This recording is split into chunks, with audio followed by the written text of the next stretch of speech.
Hi there! Today I'm going to show you how to make ooblek.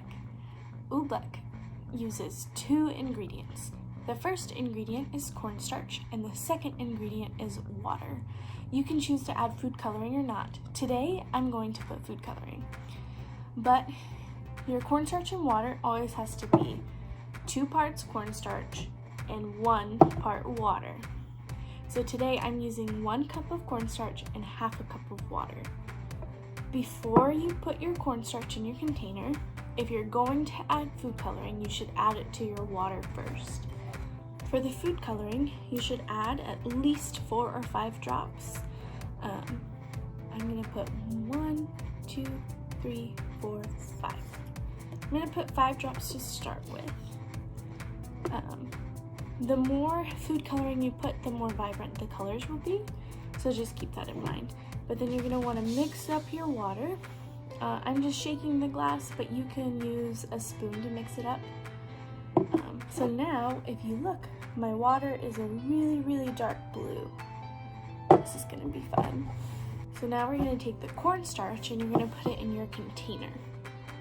I'm using this rectangle container today, so I'm going to pour my cornstarch in here, but you have to do it very carefully because it can make a mess.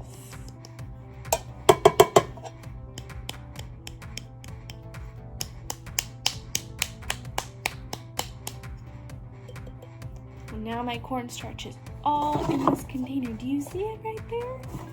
Made a big mountain. So I'm going to take my spoon and I'm going to spread the cornstarch out all in the container. Now you get to add your water. My water is blue, remember? So I'm going to pour it in there. And once you have your water all poured out, you can stir up your cornstarch in water. It'll be pretty easy to stir in the beginning, but then it should get a little bit harder. And once you mix it up, it's not always going to be exactly 2 parts cornstarch and 1 part water.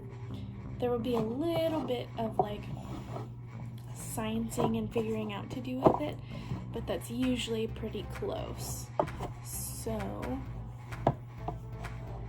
I will show you what mine looks like now. As you can see, my ooblek at this point was still pretty dry, so I need to add more water. If you need to add more water like I do, you just add it just a little bit at a time, usually like maybe a tablespoon at a time.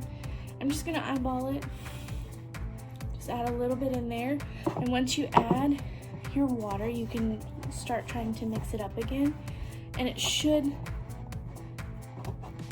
help it. I think we've got it just about perfect.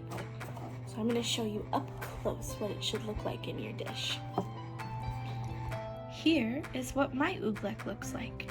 When I shake the container, shake, it looks like a liquid. That means it looks like water. But when I go and I grab it with my hand and I squeeze it, I can make it a little ball. Do you see that ball right there? Then, when I let go, it melts and it turns back into a liquid. Ooblek is called a non-Newtonian fluid. That means that sometimes it acts like a liquid, like water, and sometimes it acts like a solid. I really like playing with ooblek. What about you? Thank you for coming to make ooblek with me today. I hope you can make it and it'll be so fun. I made mine blue. I can't wait to see what color you make yours. Have fun exploring!